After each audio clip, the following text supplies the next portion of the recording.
In 1995, farmers in Puerto Rico started finding their goats dead. Not eaten, not torn apart. Drained. Each animal had 2 small puncture wounds, and no blood left inside the body. 8 goats in one night. Then more the next week. Then the next farm. Then the next town. Whatever was doing this wasn't eating. It was drinking. And nobody ever saw it happen. March 1995. The town of Moca, Puerto Rico. A farmer walks out to his animals in the morning and finds them dead. 8 sheep, each one with the same strange wounds. 2 puncture marks on the neck, and every one of them completely drained of blood. At first, people assumed the obvious. A wild dog, maybe a big cat that escaped from somewhere. But it didn't add up. A predator kills to eat. It tears the animal open. It takes the meat. This was different.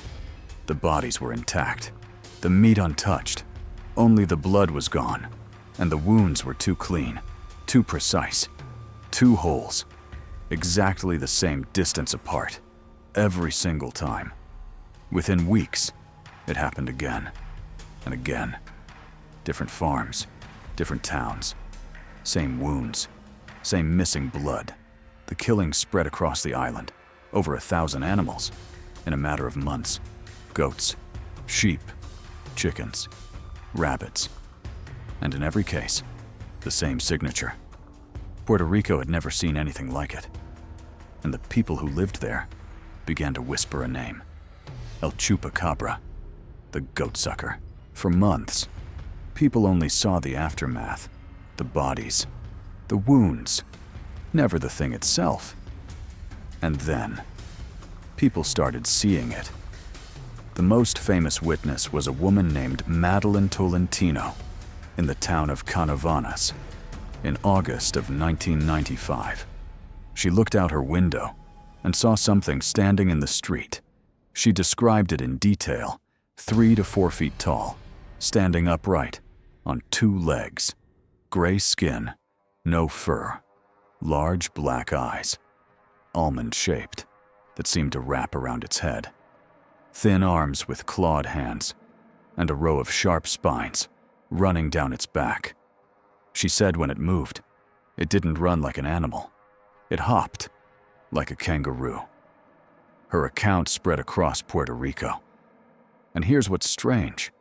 Other people in other towns who had never heard her description started reporting the same thing: the upright posture, the spines, the huge dark eyes. Hundreds of sightings across the island. Farmers began sleeping outside, guarding their animals with machetes and rifles. Some towns organized night patrols. Others were too afraid to leave their homes after dark. The government said it was probably a wild animal, maybe a pack of feral dogs. But the people who saw it knew what a dog looked like. And this was not a dog.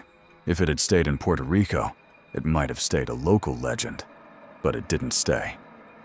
By 1996, the reports jumped the water. Mexico first.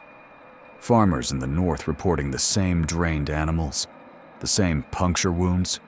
Then Texas, then across the American Southwest.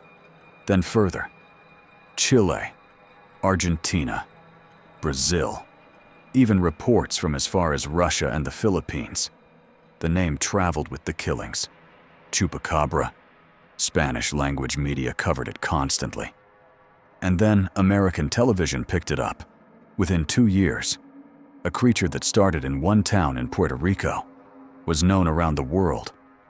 But here's where the story starts to split. Because the Chupacabra people reported in Mexico and Texas didn't always match the one from Puerto Rico. The original was upright, gray, spined, with huge eyes. But the ones in Texas were described differently. 4 legs, not 2. More like a dog or a coyote. Hairless, with leathery skin, and a strange, almost canine face. 2 different creatures. Same name. And that, it turns out, would become the key to solving part of the mystery. But not all of it. By the late 1990s, the Chupacabra was no longer just a story. It was a target. Governments got involved. Veterinarians, police, wildlife officials. Everyone wanted the same thing: a body. Because a legend can survive on witnesses, but it dies, or becomes real, the moment you have something on a table to examine. And bodies did start to appear. Ranchers in Texas shot strange hairless animals and were convinced they had killed the Chupacabra. They had the corpses, gray, wrinkled, toothy, nothing anyone could immediately identify. Some were mounted, photographed, sent to universities. Veterinarians examined the drained livestock too, looking at those famous puncture wounds, looking at the missing blood. And slowly, the scientific answers started coming in. But here's the tension. Every time science explained one part, another part refused to fit. They could explain the Texas creatures. They could explain some of the wounds. But the original Puerto Rico sightings, the upright creature with the spines, the hundreds of witnesses in 1995, that they could not explain. Not with a body, not with a photograph, not with anything. So let's give science its due, because it solved a lot of this. Start with the Texas creatures, the hairless, wrinkled, dog-like animals that ranchers kept shooting. When biologists examined them, the answer was clear. They were coyotes and dogs, and coyote-dog hybrids, all suffering from the same condition, a severe form of mange. Mange is caused by tiny mites that burrow into the skin. In advanced cases, the animal loses all its fur. The skin thickens, wrinkles, turns gray. The body becomes emaciated. A healthy coyote is beautiful. A coyote in the final stages of mange looks like a monster from another world. And a sick, starving animal behaves differently too. Too weak to hunt deer or rabbits. It goes after the easiest prey it can find. Livestock, penned in, unable to run. That explains the Texas Chupacabra completely. Now the wounds, those famous puncture marks, the drained animals. Veterinarians pointed out something uncomfortable. When a predator bites the neck, it often leaves 2 puncture marks from its canine teeth. And the blood. A dead animal's blood settles and clots inside the body after death. So when a farmer finds it hours later and sees no pool of blood on the ground, it looks like the blood is gone.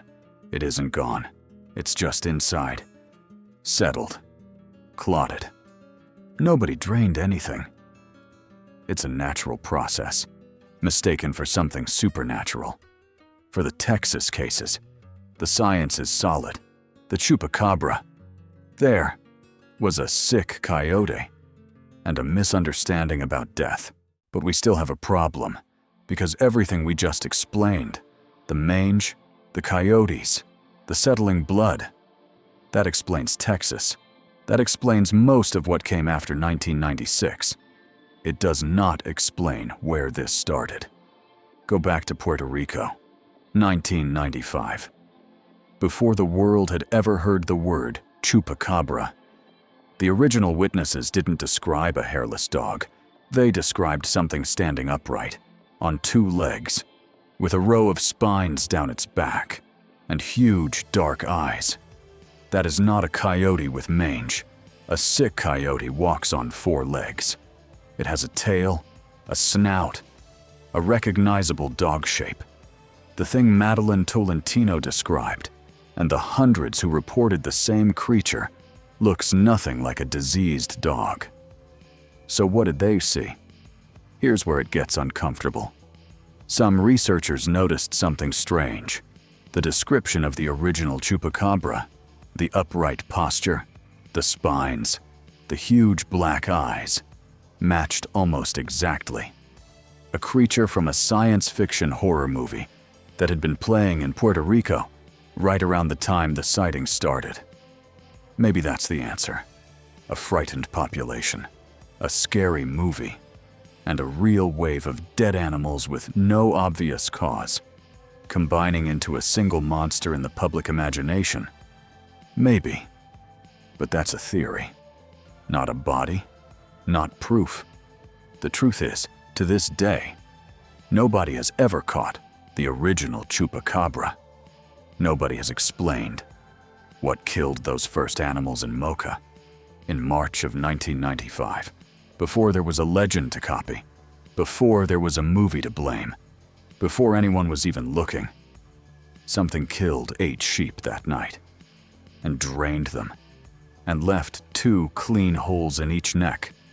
And whatever it was there first, before the fear, before the name, before the story. Every country has a monster, built from something real that nobody could fully explain. Norway had an ocean too deep to see into. Greece had a problem that grew back every time they fought it. Romania had the dead who would not stay buried. America had a warning that came too early to understand. And Puerto Rico had a predator that no one has ever seen and no one has ever caught.